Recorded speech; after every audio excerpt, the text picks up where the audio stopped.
Et yo, c'est Nigorin, aujourd'hui on se retrouve pour la petite review sur Ruby Ice Kingdom, l'épisode 7, je crois que c'était. Épisode pour la liberté. Euh, J'allais dire la phrase en jap parce qu'ils la disent dans l'épisode, mais Jiyu no Tamini, je crois que c'est ça. Bref, donc du coup l'épisode a commencé sur la probablement dernière escapade, à vrai dire, le début de la dernière escapade dans les rêves de White, parce que sinon ça va être compliqué pour elle de vivre, on va dire. Et donc du coup, ça se passe pareil que la dernière fois, sauf que du coup cette fois-ci il y a Jaune qui se retrouve sous un tas de neige, et donc du coup il faut qu'elle le soulève littéralement.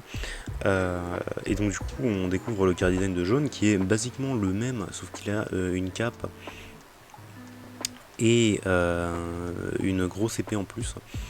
Et d'ailleurs c'est un peu rigolo parce que genre j'ai remarqué, alors ouais, donc je l'ai noté carrément plus tard d'ailleurs, mais ça aura une importance. En gros, en plus, il a son épée des volumes un peu plus récents. Si je dis pas de conneries, parce qu'en fait, du coup, avant, il avait juste son épée normale, et maintenant, du coup, il a cette espèce d'épée qui, en plus d'être une épée, fait bouclier. En fait, comment ça s'appelle là où tu ranges ton épée? Le fourreau. Son fourreau fait office de bouclier, en fait. C'est deux en un, c'est pratique. Et, euh, et du coup, c'est intéressant qu'ils aient cette arme, et du coup, il s'en servira un peu plus tard pour faire un truc rigolo. On en parlera là-bas. Mais du coup, en fait, cette espèce de grande épée, du coup, qui est bien trop lourde pour lui, et qui, du coup, ça fait référence au fait que, du coup, Weiss le pense pas digne de plein de choses, mais notamment, du coup, d'être juste un chasseur, en fait, en général. Chasseur, j'ai oublié comment ça se dit dans l'univers de Ruby. Mais bref, du coup, les gens qui chassent les grimes. J'arrive pas à parler, j'ai vu. Je me suis réveillé il y a pas trop longtemps.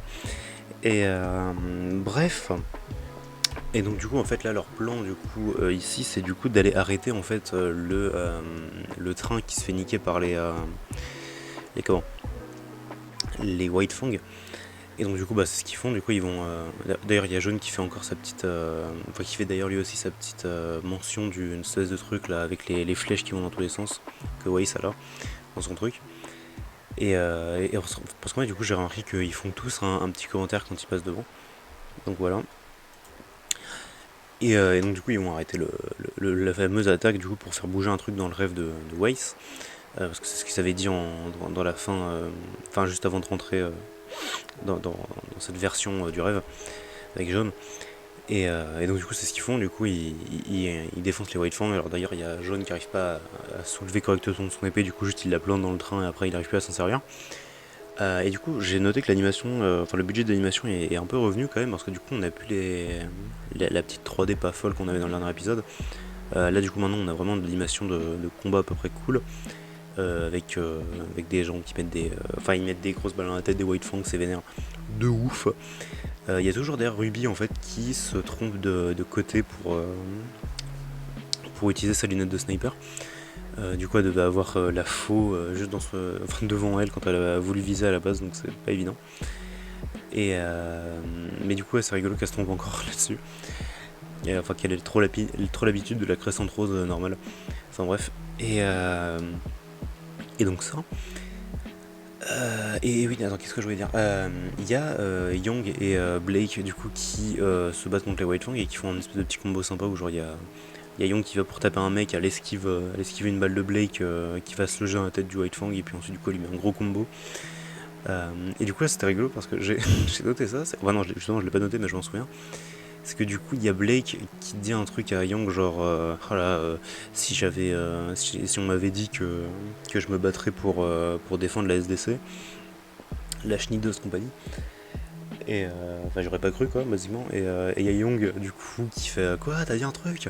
Parce que du coup genre, ça doit juste pas être facile à entendre du coup parce que genre tu sais genre il y a des balles qui fusent de partout, il y a le train il y a le train qui va très vite et donc du coup il y a du vent dans les oreilles de Young, donc c'est pour ça, mais j'ai trouvé ça rigolo du coup qu'ils prennent cette approche un peu réaliste sur cette séquence. Enfin bref. Et donc du coup voilà, j'ai noté le reste se modifie en fait parce que du coup donc on a encore cette séquence qui est dans le loop de Waze qui sort de nulle part, la machin, et qui arrive dans son espèce de salle du trône basiquement.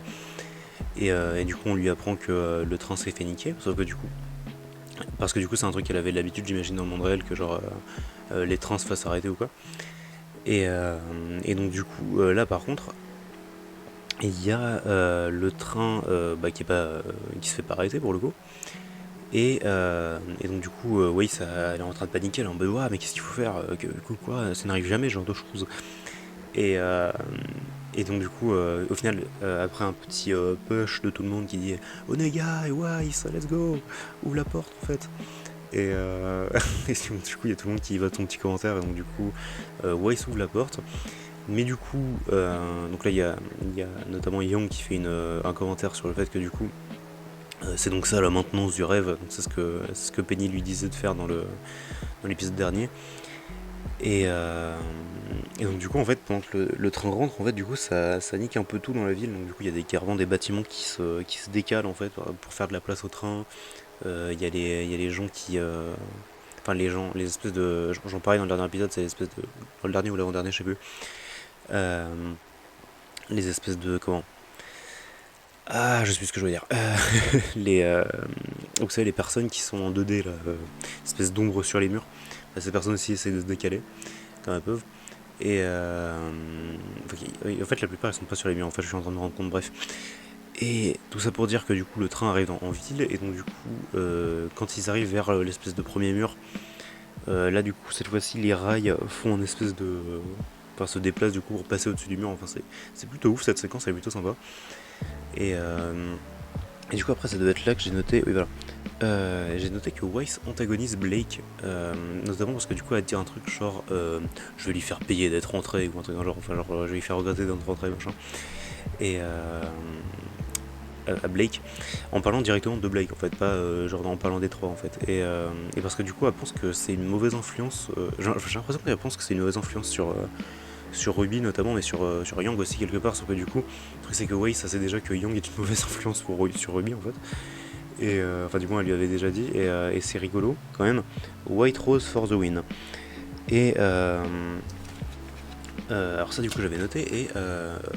Donc, du coup, en fait, elles arrivent à la gare, entre guillemets, et il se passe absolument rien. Mais du coup, en fait, leur plan à l'équipe Ruby, du coup, c'est d'utiliser Jaune pour. Comment pour s'infiltrer un peu partout, parce que du coup, lui, vu qu'il avait déjà été douillé par le Nightmare, du coup, enfin on en avait parlé déjà dans le dernier épisode, mais c'est que du coup, il se fera moins voir par le Nightmare, parce que du coup, le Nightmare pense qu'il fait partie du truc en fait, alors que c'est pas le cas, que ce n'est pas un intrus. Bref, et oui, du coup, pour en revenir à Weiss qui antagonise Blake, par contre, du coup, ça doit être par rapport au fait que du coup, c'est encore très récent en fait, le fait qu'elle ait accepté de s'en battre les couilles en fait, et de dire écoute, peu importe d'où tu viens, peu importe ton passé, finalement maintenant moi t'es ma collègue et je te respecte comme tu es. Finalement, c'était tout le délire, mais du coup, vu que c'est que très récent, bah du coup, ça n'a pas finalement marché. Et je vais essayer de faire vite, pardon, il est 10h24. Mais voilà, en tout cas, c'est super intéressant en fait, hein, la tournure que ça prend. Du coup, il y a des métaphores à droite à gauche. C'est super intéressant, bref. Du coup, là, j'ai noté jaune, passé inaperçu, paf pif pouf. Et du coup, voilà, j'ai noté qu'il avait son arme des volumes récents, parce que du coup, c'est volume 6, je crois, c'est genre volume 5 ou 6, un des deux, qu'il a commencé à avoir cette arme. Et donc, du coup, il rencontre le Klein Simplet, donc du coup, la porte de prison. Et donc, du coup, il essaye de le mind game, ce qui est pas trop dur en fait, au final, pour qu'il rentre à l'intérieur, parce que du coup, il a vu son équipe, donc il a envie de les aider. Et donc, du coup, il utilise un stratagème complètement incroyable, c'est que du coup, il ouvre la porte, il met son bouclier dans l'interstice. Et donc du coup la porte peut plus fermer, donc du coup lui il a le temps de faire ses trucs à l'intérieur. Donc il récupère son équipe, d'ailleurs qui lui offre des... comment, qui est toujours en train de miauler d'ailleurs, hein, l'équipe.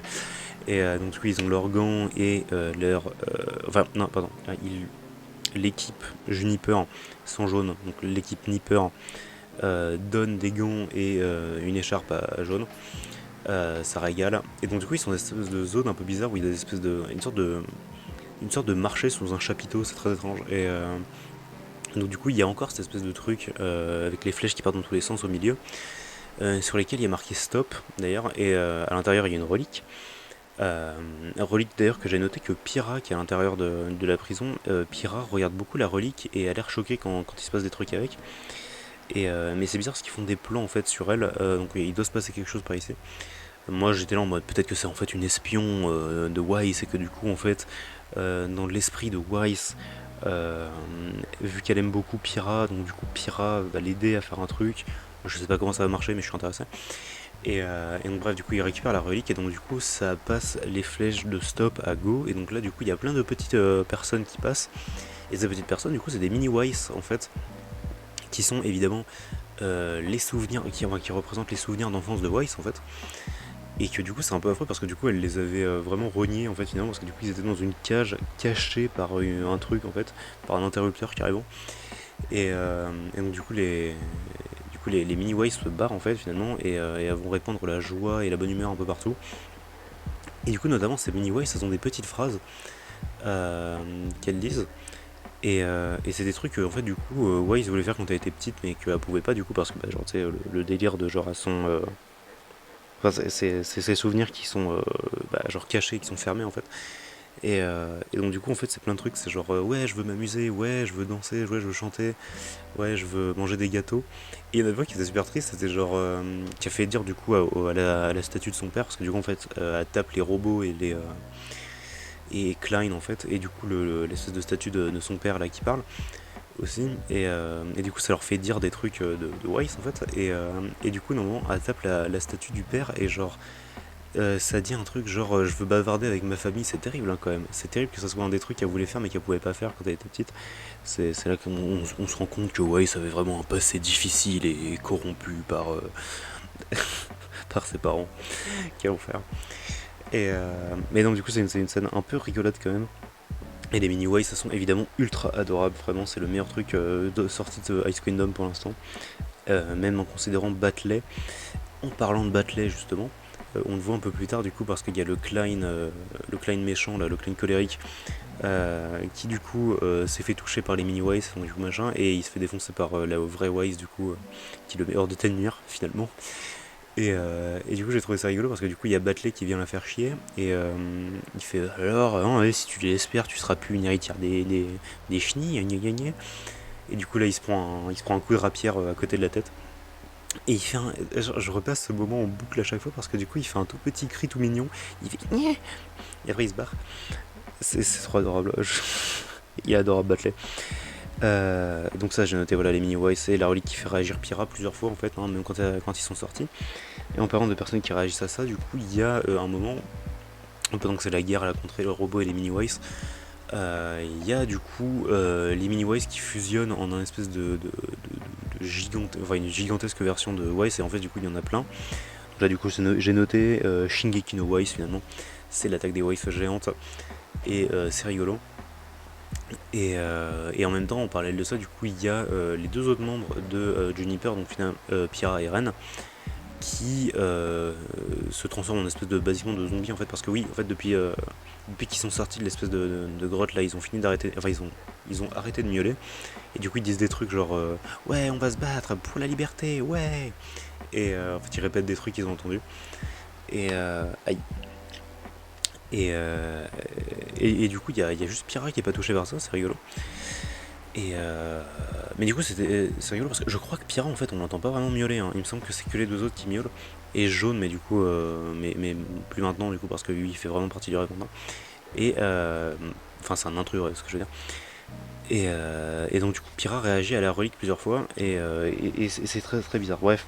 Et donc du coup justement ils vont se faire, il y a Jaune et Pyrrha qui vont se faire agresser du coup par des robots euh, non, merde, tout à l'heure j'ai dit Pyrrha et Ren, je voulais dire Nora et Ren. C'était ça, pardon. Non, ils vont se faire agresser par Nora et Ren zombifiés là à moitié. Et donc du coup là il y a Wise qui les protège, les deux. Enfin, ma théorie c'est que du coup a protégé plus Pyrrha que Jaune, mais vu qu'il est à côté, voilà. Et donc du coup il y a un plan super stylé d'ailleurs, que c'est probablement pas celui que vous avez à l'écran, c'est vraiment un plan plus tard. Mais voilà, donc elle les protège, et ensuite du coup elle part sur cette espèce de grosse attaque de boss final, j'ai noté d'ailleurs, hein, final boss. Mais ouais, du coup il y a Wise qui fait cette grosse attaque de boss final où du coup elle tire un rayon dans le ciel, ça change la météo, ça fait de la neige. Puis ensuite la grosse statue derrière elle qui prend des bras en plus, qui se lève un peu je crois. Et, et du coup elle termine l'épisode en disant tous les idiots seront jugés. Sabakio, Uteugai.